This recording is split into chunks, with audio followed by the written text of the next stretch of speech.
دنیا میں سب سے بڑا دشمن پیدا کرنا ہو نا، علم پڑھا دو، شاگرد تو بڑا دشمنی کون کر سکتا ہے؟ شاگرد بھی تو سب سے بڑے چھرے مارتا ہے اپنے استاد کو، اسی کی سیٹ چھینتا ہے سب سے پہلے، کیونکہ وہ دیکھ رہا ہوتا ہے اس کی کمزوریوں کو صبح سے۔ استاد بیچارہ بڑا زور لگا رہا تھا، انہوں کی پتا وہ تیرا نوٹ کر دے پہنے سب کچھ۔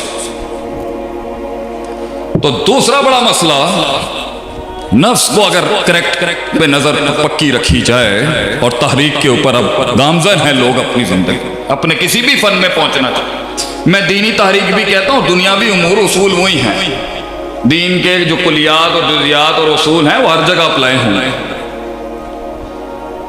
علم، لوگ نیک ہوتے ہیں، نفس ان کا ٹھیک ہو جاتا ہے، سمجھ بھی ان کی نفس ٹھیک ہو جاتا ہے، ان کا نفس حق اس زاویے سے کرنا چاہتا ہے، مگر علم ہی نہیں، اصول ہی نہیں۔ ایک شخص نے آ کے آپ صلی اللہ علیہ وسلم سے پوچھا، میں بیگم کے پاس جا سکتا ہوں رمضان میں؟ آپ نے کہا ٹھیک ہے، مگر وہ نہیں کرنا۔ دوسرے کا ہے، آپ نے کہا ایک ہی جنس کا سوال، ایک ہی جانڈر سے ریلیٹڈ کوشچن، بندے بھی دو انسان ہی ہیں، فتوے میں فتوے دو مختلف، تو وہ جو ہر بندے کی جو منفرد ہے وہ فتویٰ، اس لیے تو کبھی یہ فتویٰ ہی تو مشکل ترین کام ہے، کلی خطاب کرنا ہمارے جیسے لوگوں کا ہی کام ہے، وہ ہلکے لوگ ہی کرتے ہیں۔ فتویٰ تو ہمیشہ قدآور آدمی دے سکتا، اسے سب پتہ ہوتا ہے کیا اپلائی کرنا ہے اور کیسے اپلائی کرنا ہے، اس لیے اصول فقہ اور فقہ یہ بے مشکل کام ہے بھائی جان، علم ہی نہیں۔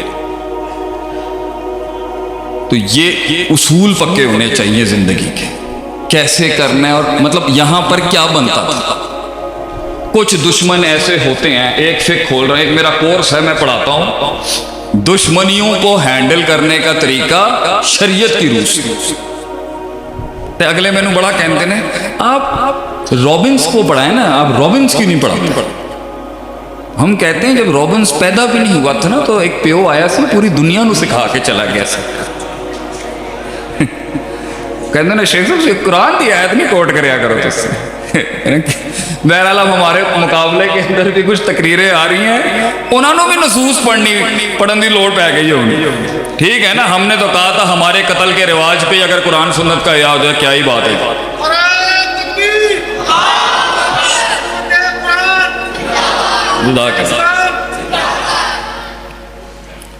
تو یہ اصول علم کیسے یہ ہے کیا مسئلہ، مسئلے کو سمجھنا، فقہ الواقع کو سمجھنا، مسئلہ ہے کیا، یہ بڑا مشکل کام، جیسے یہ آ گیا تو تزکیہ نفس، پھر سنبھالنا شروع ہو جائیں گے، ہاں بھائی ایسے نہیں کرنا۔ ہر قسم کا دشمن قول و سلامہ والا نہیں ہوتا بھائی جان، ہر نسل یہ ہر دشمنی اور عداوت ایسی نہیں ہوتی جس کو سلام کر کے نکل جائیں آگے سے۔ وہاں علت رکھی گئی ہے کہ کیونکہ اسے لڑنے کے اصول نہیں آتے، وہ جاہل ہے، تو دشمنیاں بھی وہی لی جاتی ہیں، لڑائیاں بھی وہ ہوتی ہیں، اسے کچھ سیکھا جائے، اور اپنے سے بڑے پٹھے سے لڑا جاتا ہے ہمیشہ، نہ اپنے برابر والے سے نہ اپنے چھوٹے سے، ورنہ وہ لے جائے گا آپ کا سب کچھ۔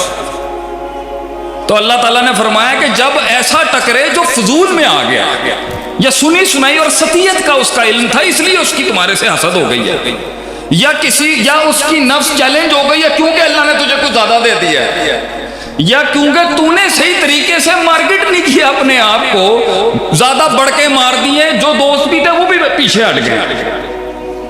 تو ایسی جو جاہلانہ قسم کا جو اٹیک ہوگا نا زندگی میں، جو ہوگا ہر کسی کے، وہ زندگی کیا جس پہ تنقید کے باب نہ گرم کیا جائے، ان سے الجھے گا تو تحریک سیبوٹاج ہو جائے گی، یہ سفر اس کمال تک پہنچ ہی نہیں سکتی۔ یہ قرآن کے آج ماشاءاللہ جو یہ شہزادے دیکھیں ہیں، یہ بھی بڑا سفر ہے، آگے بڑا سفر ہے، یہ تو پہلی سٹیج پوری ہو گئی ماشاءاللہ، مگر کندن بننے کے لیے ابھی بڑی کاٹ نے کاٹنی، ادارے نے بھی بچوں نے۔ تو ایک دشمنی ایسی، علم دیکھیں آپ قرآن کا ماشاءاللہ، کہ کچھ محل میں خاموش رہیں اور اللہ نے کہا سلام کر کے جائیں، جو وہ جذباتیت اٹھی ہوئی ہے نا یوں کر کے ٹھنڈا کریں اس کو۔ مگر کچھ دشمن ایسے ہوتے ہیں جنہیں انہی کی پھکی انہی کی دینی پڑتی ہے، ذرا اس ٹائپ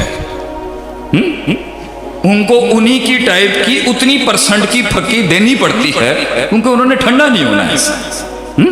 جیسے میں نے بتایا جزاؤ سیئۃ بمثلہا، کچھ خراب چیزوں کو اتنی ہی خرابی سے تھوڑا سیٹ کیا جاتا ہے۔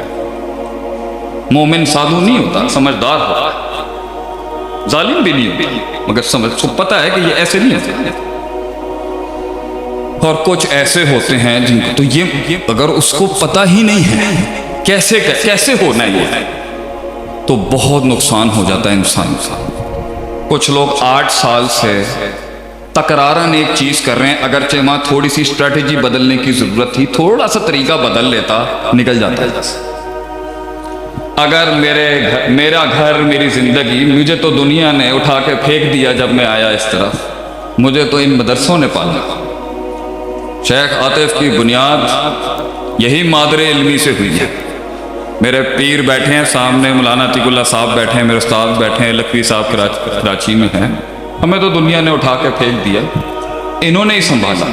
تو اپنے قبیلے کے اوپر اتنا حق تو میں رکھتا ہوں کہ میں تجویز دے سکوں، لیکن یہ بھی تمیز اور ادب کا دائرہ تھا کہ ہمیں پتہ ہے کہ کتنے سال خاموش رہیں گے، ہمیں پتہ ہے بزرگوں سے بات کیسے کرنی ہے، کیسے اپنی بات ماں تک پہنچانی ہے۔ 2010 میں ہی میں سمجھ گیا تھا کہ اگر ہم نے ایک پیرلل ایجوکیشن سسٹم نہیں بنایا نا درس نظامی کا، جو 8 سال کا ہے اس کو تو ہم مانتے ہیں کہ یہ ہمارے سروں کا تاج ہے۔ میں اپنے 12 سال کا درس نظامی کا جتنا بھی میں نے اس میں تخفیف کر کے پڑھایا، میں آج اللہ اعلان کہتا ہوں ہر قسم کا کورس آپ آگے پیچھے شارٹ کر لیں، بڑا کر لیں، جو 8 سال کی کاٹ تیار کرتی ہیں وہ رزلٹ مشکل ہے۔ لیکن اور بھی بہت کچھ کیا جا سکتا تھا تاکہ بقا رہ جاتی، تو اسی ٹائم پر ہمیں دیکھ لینا چاہیے تھا کہ ہمیں اس کے مختلف ماڈلز بنانے چاہیے۔